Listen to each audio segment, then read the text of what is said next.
This episode is sponsored by Simple Practice. Running a private practice is rewarding, but it can also be demanding. Simple Practice changes that. This practice management solution helps you focus on what's most important, your clients, by simplifying the business side of private practice like billing, scheduling, and even marketing. Stick around for a special offer at the end of this episode. This podcast is also sponsored by RevKey. RevKey is a Google Ads and digital ads management and consulting firm that works primarily with therapists. Digital advertising is all they do, and they know their stuff. When you work with RevKey, they help the right patients find you, ensuring a higher return on your investment in digital advertising. RevKey offers flexible month-to-month plans and never locks customers into long-term contracts. Listen at the end of the episode for more information on RevKey. You're listening to the Modern Therapist Survival Guide, where therapists live, breathe, and practice as human beings. To support you as a whole person and a therapist, here are your hosts, Curt Widhalm and Katie Vernoy. Welcome back, Modern Therapists. This is the Modern Therapist Survival Guide. I'm Curt Widhalm with Katie Vernoy, and this is the podcast about all things therapists for therapists. And we are once again joined by one of our Therapy Reimagine 2021 speakers, and returning to the podcast for the first time in like 3+ years is Laura Reagan, LCSW. And we are so excited to have you back. And once again, talking about a lot of ways that we can improve in working with clients with trauma. So thank you for spending some time with us today.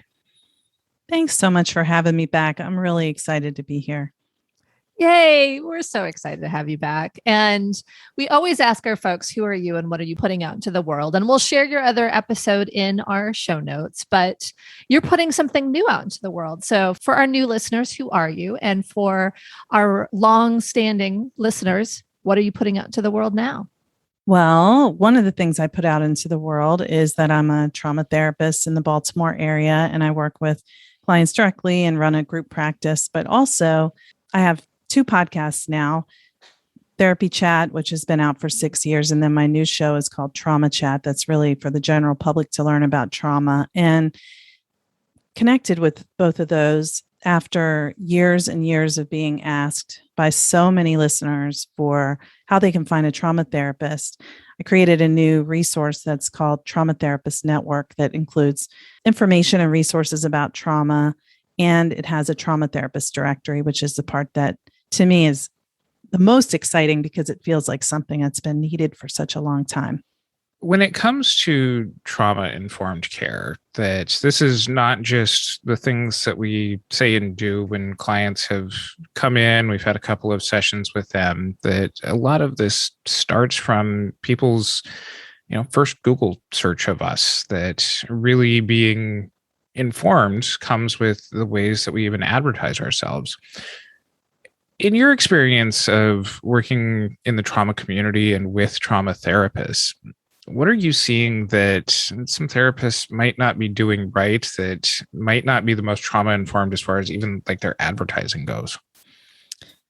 Well, that's a great question. I mean, one of the things is if anybody pulls up a listing on Psychology Today, for example, everybody knows that is a pretty big therapist directory. You might find Susie Smith, LPC in, Eugene, Oregon, who there's 50 check marks filled in on Susie's profile that say, beginning with A, it's like ADHD, anxiety, depression, everything in it.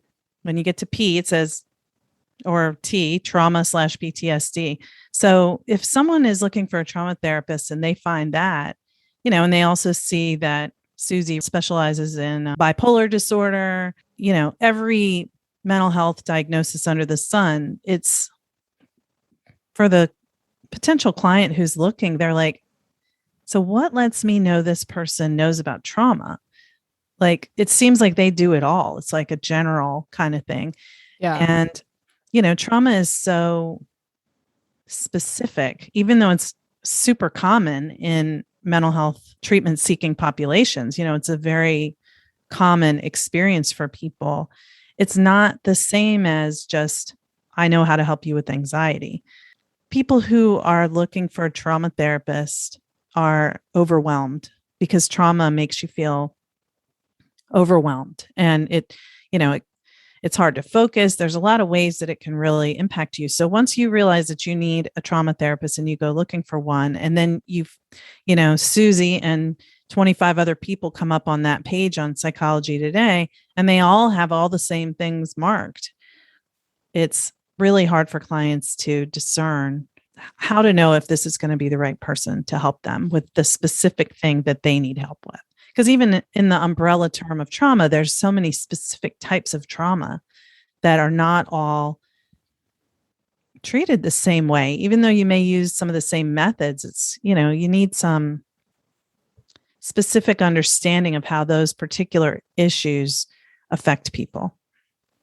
What would you recommend that true trauma therapists do to make it clear that they are trauma therapists, the type of traumas they work with? Like, what do you think would be helpful? And I think, kind of nodding to Curt's question, what would be trauma informed in them setting up a profile or a website or those types of things? What are the things that would be helpful there?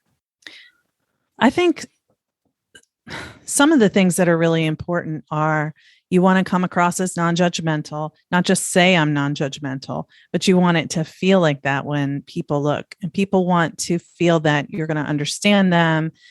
They want to feel a warmth from you, but also like not too jargony, not too wordy, like concise. Speak to don't throw out the 9 million acronyms of letters that all of us therapists are so keen on collecting. Right. Limit it to 6 or less different acronyms after your name. No, just maybe 2 if you have to. But no, just like, they want to know, like, do you know how to do EMDR? What population do you specialize with?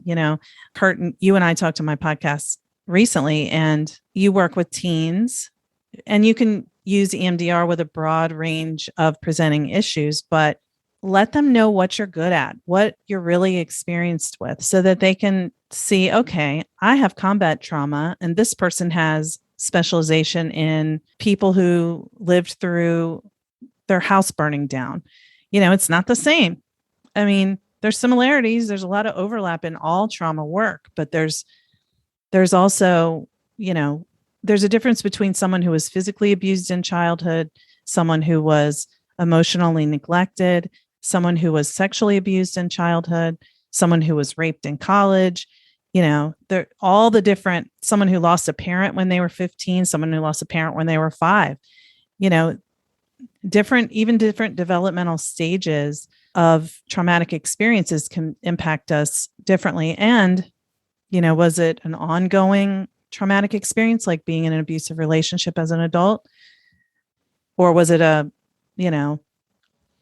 trauma from being assaulted in a bar fight? It's different. So people who work with trauma do know those differences, but they may not always convey that in what they're presenting out to clients who are looking for them. So you're speaking to this from kind of the therapist side of things, as far as things that we do that confuse clients. Are there other things that we might not be touching on yet that makes it really hard for clients to find a good trauma therapist? Well, yeah, what comes to mind immediately is that people don't recognize that they have trauma, which is one of the reasons why I made Trauma Chat podcast and the website, because experiences that are common, like feeling like nobody paid attention to you when you were growing up, that's not uncommon in our culture in the US. But, if you feel worthless and you don't love yourself, you hate yourself, and it's related to that, you think you hate yourself because you should be hating yourself because you're awful. But really, it's because of what happened when you were younger. So I think a big piece is, and one of the things that I'm really trying to do both with Therapy Chat, Trauma Chat, well, all three, the website, are to help people begin to recognize that if you feel this way and this happened in your life, it's highly likely that the reason you feel that way is because you're impacted by trauma. And when I say trauma, and this isn't what everyone does. But for me, when I say trauma, I'm really lumping attachment wounds from childhood into that as well, because those are, part of what makes healing from trauma so difficult. After you go through a traumatic situation, if people help you, they believe you, they care, they take it seriously, and they attend to what you need, you're going to not be as likely to have long-term impact like PTSD as you would if you go through something and it's minimized. Your parents are telling you not to just, get over it, not talk about how you feel.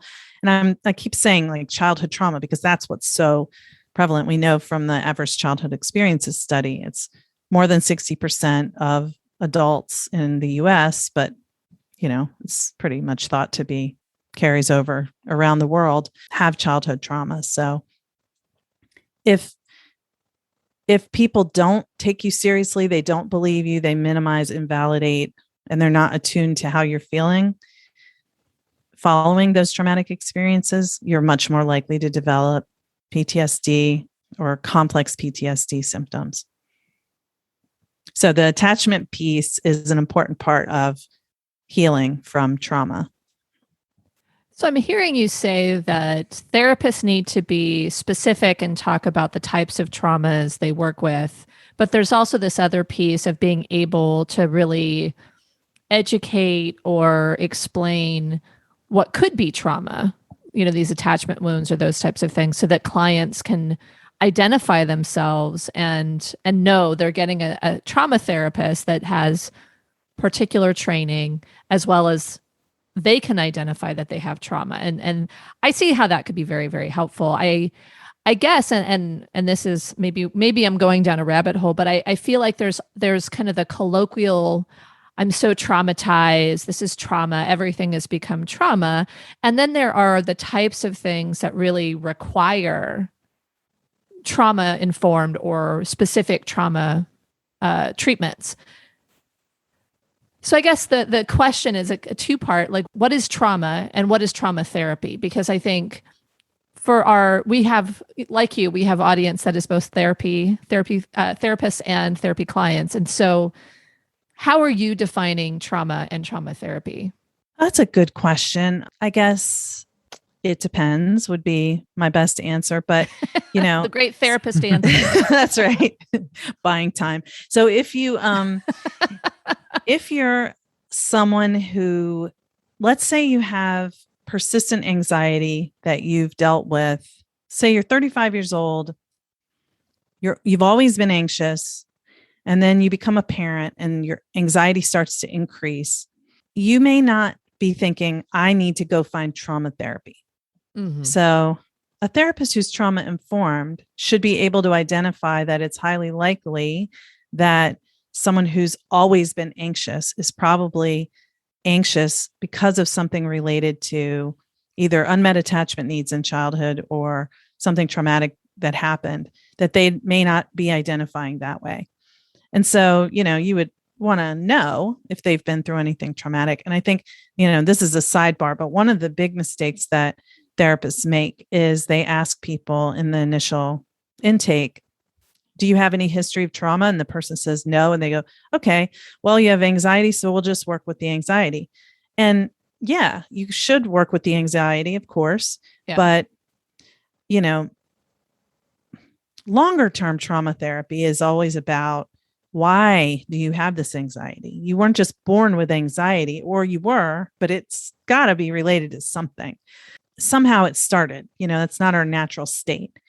So of course, feeling anxious is something we all have. And sometimes we're sad, but I'm not talking about just sometimes being anxious or sometimes being sad, but I'm talking about like persistent, always anxious, and sometimes it's panic attacks or whatever. So a trauma-informed therapist could identify that this person probably is impacted by trauma and ask questions about their family of origin or their relationships, just to get, a sense of what that's like, and maybe figure out what their attachment style is and work with that, even without really saying, we're going to work with your attachment style and we're going to work on healing your attachments and all that. So then there's people who are like, I've been to a therapist. I've learned coping skills. It's great, but they don't always work. Some of these things just, I can't seem to change. And that's when people are more likely to be searching for real, like, I want trauma therapy. And then they think, that a lot of people think that means like, I'm going to go to therapy. I'm going to tell my story from beginning to end. I'm going to talk about what happened until it doesn't hurt to talk about it anymore. But that's not really what most of the time is happening in trauma therapy nowadays. So it's more, for me, what trauma therapy is, I use a longer term model. I usually work with people for, minimum of a year, but usually, 2 to 3 years or more, because it takes a while to heal the attachment wounds that, through the therapeutic relationship and the work. So there's a 3-phase approach that's explained in Judith Herman's 1992 book, Trauma and Recovery, that, it starts with safety and stabilization. Then you move into remembrance and mourning, and then integration of the traumatic experiences into your life. So it's basically taking someone from being very fragmented at the beginning and in crisis. So it's emotional safety and physical safety that you're working with, depending on their situation. And then remembrance and mourning is, all those fragments that have not really been able to be part of who you are because your capacity to cope during those experiences was overwhelmed. You begin to look at them and say, oh, when, the first day of school, when I was so scared and, my mom didn't even ask me how my day went when I got home, or, so I just felt like I couldn't talk about it and I just had to deal with it by myself. That might be considered traumatic. I know people might not really necessarily think of that way, but yeah. Or I went home and no one was there. And then, it was just like usual. Everyone ignored me and I felt alone and I just went and played video games until I fell asleep or something like that. That's when you start to look at those things and say, how did I really feel about that? And, begin to work with expanding the person's window of tolerance to be able to think about those experiences and feel the emotions that go with them without having to dissociate from them. And then kind of grieving what was lost. And then reintegration is when you kind of are like bringing it all back to being one whole person with those experiences that, yes, they did happen, but they don't derail you now. They were painful, but you can talk about them. You can feel the feelings and you can still stay within your window of tolerance. I mean, briefly, that's what trauma therapy is like when you're doing longer term work. And I think a really important piece is understanding dissociation, which is something that even for people who get training in trauma, a lot of times dissociation is not part of it. And so they don't learn how to assess and identify when the client is dissociating during the sessions. And so sometimes they're accidentally re-traumatizing the client by, getting into material that the client is seemingly, they're talking with you about it, but really they're not fully here with you at all. And you don't know how to like see that when it's happening and help them get back to being within their window of tolerance. So that's a really important piece, is the dissociation. And that's still just kind of beginning to come to some people's awareness, despite the fact that, places like ISSTD have been talking about it for like 30 years.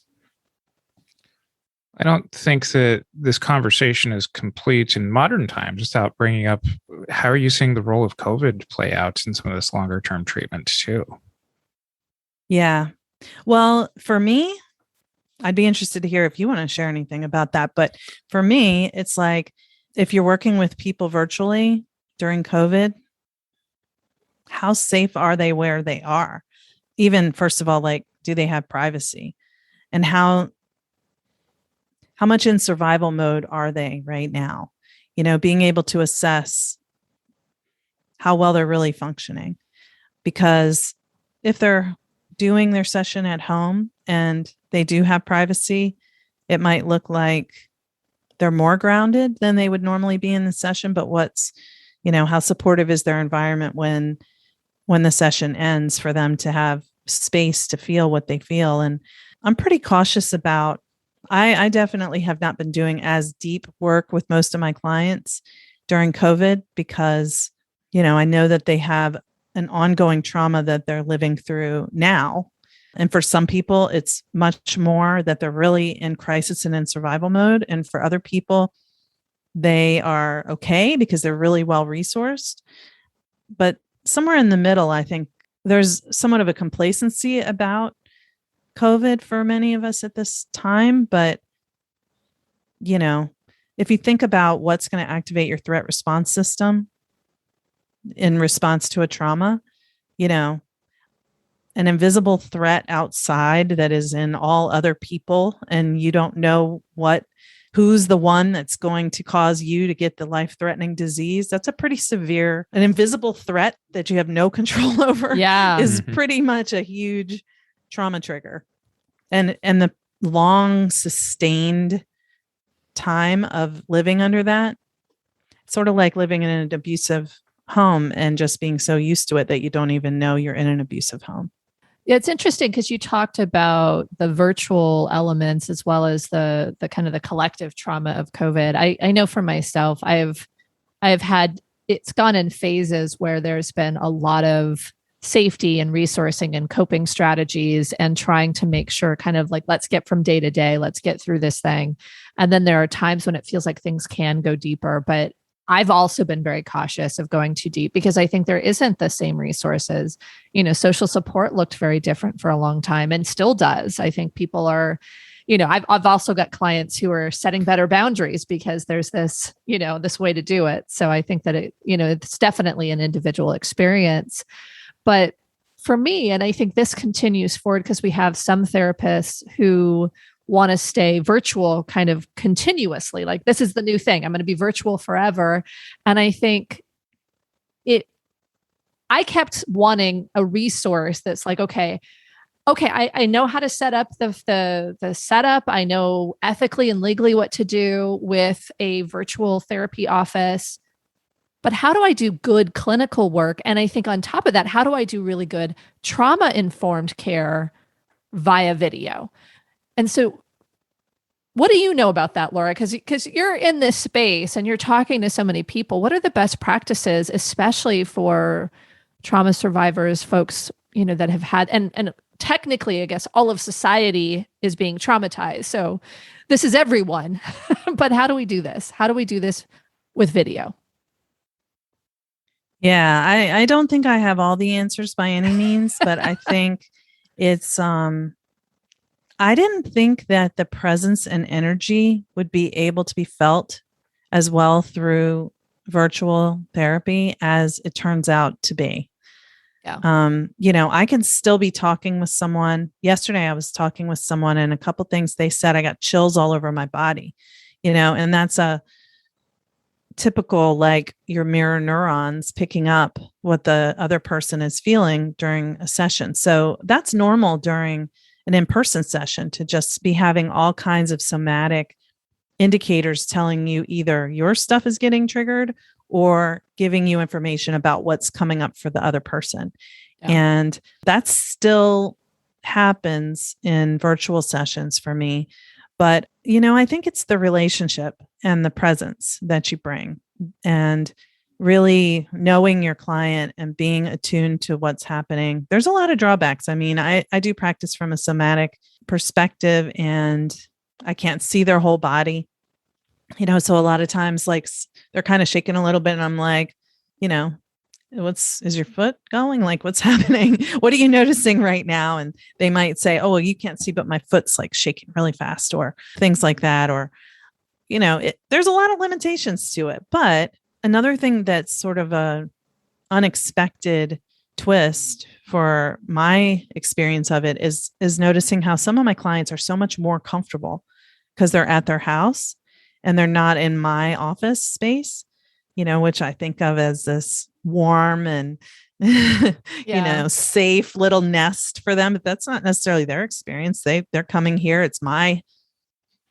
warm nest. It's not their warm nest. So yeah, those are some of the benefits, being able to be in their own space and feel comfortable and then being able to take care of themselves and not having to drive. Because sometimes when you leave a a therapy session, you're a little bit disoriented, and then you got to go back out in rush hour traffic. So, but I would say, all the typical things about, certainly if someone's in an unhealthy relationship or an unsafe relationship, the therapist should be very attuned to who's there, any signs that, someone else could be,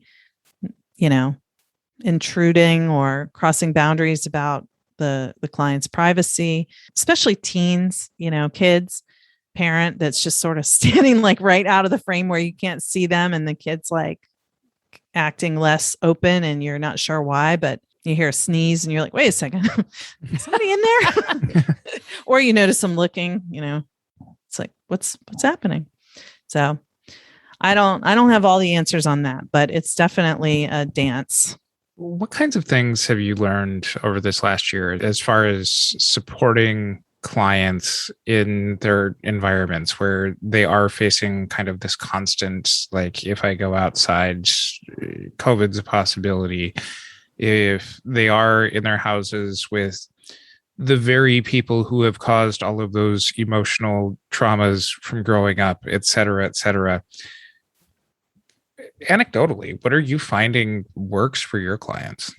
As the therapist, you have to be very flexible, and attunement is just so important, knowing your client. And I've seen people's dissociative symptoms worsen when they're, let's say, a college student who goes home for the summer and they're in their parents' house, and that's where their abuse took place. And, even though no one else is home during the session, they can't feel grounded and safe there. So, let's say we were doing phase 3 work before COVID, we're probably going to be doing phase 1 work, safety and stabilization. So, but again, some people can go deeper than you expect. Maybe they can go deeper than they did when they were in your office or my office because they feel comfortable where they are. So they can let their guard down more. It's probably a balance. Some people are more constricted and some people are more expansive because of the fact that they're doing the session in their house. But I know for some clients who have some physical disabilities and a lack of privacy at home, there's been great difficulty in being able to find virtual sessions to be effective because there's many factors that are interfering with being able to just even be comfortable in the session. So I think we could dive into virtual therapy forever because I think there's going to be so much more therapy done there.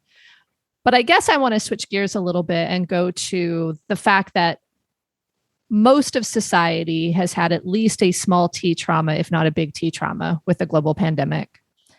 And there is a huge need for therapists to at least be trauma informed, if not to become trauma therapists. So for the new therapists, for the students out there, what is it important for those therapists to know when deciding to specialize in trauma? There's a set of factors that should be present if you want to practice in a trauma-informed way. And it has everything to do with how you are with the client, how the space is that you are with the client in. So if you're together in a physical space, everything from the way the lighting is, there's a big difference between how comfortable people feel when they walk into a waiting room with indirect lighting and comfortable seating and a fountain going and some spa music versus clinic where it's institutional looking, fluorescent lights.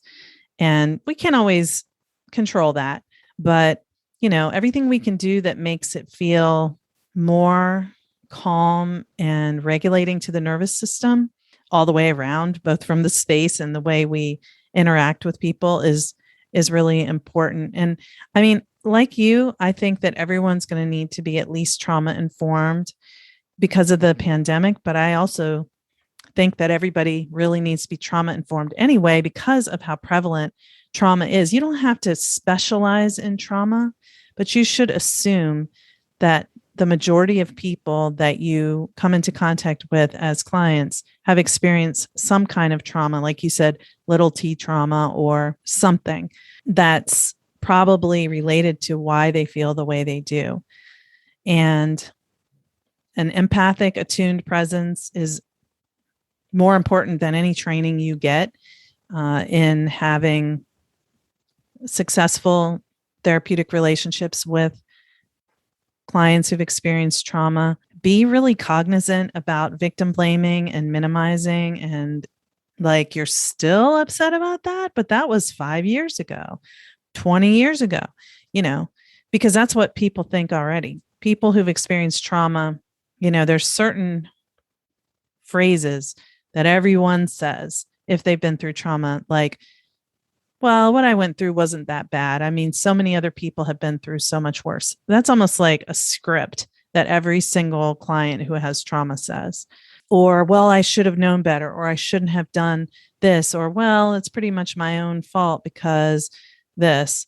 Those are clues that the person might be having a trauma reaction. So, but also the importance of self-care for the therapist, and this isn't about directly how we work with clients, but it is, because if we're not taking care of ourselves, getting enough rest, sleep, there's rest and then there's sleep, two separate things. Movement, oftentimes being in our own therapy to work through our own issues that we've had in our lives, being aware of vicarious trauma. If you do work with people who've experienced trauma, and I think vicarious trauma is worse when you don't really understand the impact of trauma on your clients, because you don't understand why you're having the reaction you're having.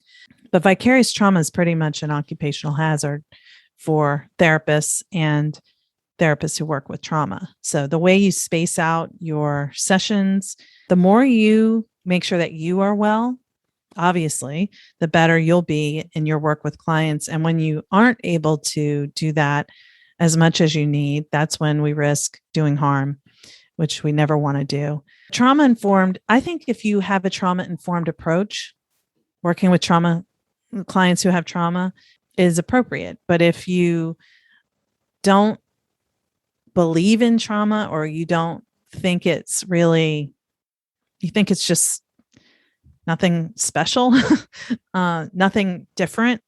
And it's tricky because our grad schools don't really teach us about trauma in general. You can really unintentionally do harm, and it can drive people away from seeking help. It's really hard for people who have trauma to ask for help anyway, because their experience is nobody cares, no one will understand. It wasn't that big of a deal. There's just something wrong with me, and that's why it seems like such a big deal to me. And unfortunately, those messages get reinforced through negative experiences in therapy, even when it's unintentional on the therapist's part. Where can people find out more about you and all of the projects that you've got going on? Everything I'm doing now is on my website, traumatherapistnetwork.com. And I would like to say that Trauma Therapist Network and the directory that it has, it's not just for people who specialize in trauma. If you use a trauma-informed approach, you can definitely sign up, because, some people might think, oh, well, I'm not certified in trauma, so I shouldn't sign up for this. But it's really about really letting people know what you know. So there are places to, the check marks are like what types of trainings you've had and what specific areas of trauma you do best with. Is it domestic violence, or is it combat trauma, or is it loss of a parent in childhood, or is it someone who was in a car crash or a bike accident? It's all there and needing help. And all of those presentations are there. People are out there. And if you can let them know what you know, they can link up with the one that's really the right fit for their specific situation. And that's the whole idea of the directory aspect. You said that it's a directory and a network. What are the other things that are included there? I know you have your 2 podcasts. What else? What's the whole picture? Okay. Yeah. So of course it's developing. I mean, it just went live 10 days ago, but right now it has blog posts that are, informational about trauma, and there are more being added all the time. The podcast episodes are there with transcripts for both podcasts, and there are resource lists of specific things. So not everybody who has trauma wants or can get trauma therapy for whatever reason. So hotlines, websites, books, podcasts. And one of the things I really like and want to develop for therapists who participate is for them to be able to share the blog posts that they've written, podcasts that they've been on, not just therapy chat or trauma chat podcast episodes, but their, your podcast and other things that people have done, YouTube videos they have, courses they're offering. So it's a way to really let people find help with trauma, whether it's just learning about it or reading about it, and pursuing something on their own, to taking a course, doing some kind of webinar, somatic work in trauma that isn't therapy, so. And then for the therapist, again, it's also going to be, we're going to gather. So I don't know when we'll be able to gather in person, but we're going to have at least virtual meetings where, we can share and support one another. And because, whether you're a therapist or a client, trauma is very isolating. And so the more we can bring connection, that's why I'm calling it a network. I want clients to feel like they're connecting, and I want therapists to feel like they're connecting both with clients and other therapists and other people who do this work. That sounds amazing. And we'll include links to all of Laura's stuff and her network in our show notes. You can find those over at mtsgpodcast.com. And check out all of the latest updates on the Therapy Reimagine conference and all of our speakers and all of the cool things that we're doing for that. You can find that out at therapyreimagineconference.com. And follow us on our social media. And until next time, I'm Curt Widhalm with Katie Vernoy and Laura Reagan. Thanks again to our sponsor, Simple Practice. Simple Practice is the leading private practice management platform for private practitioners everywhere. More than 100,000 professionals use Simple Practice to power telehealth sessions, schedule appointments, file insurance claims, market their practice, and so much more, all on one HIPAA-compliant platform. Get your first 2 months of Simple Practice for the price of one when you sign up for an account today. This exclusive offer is valid for new customers only.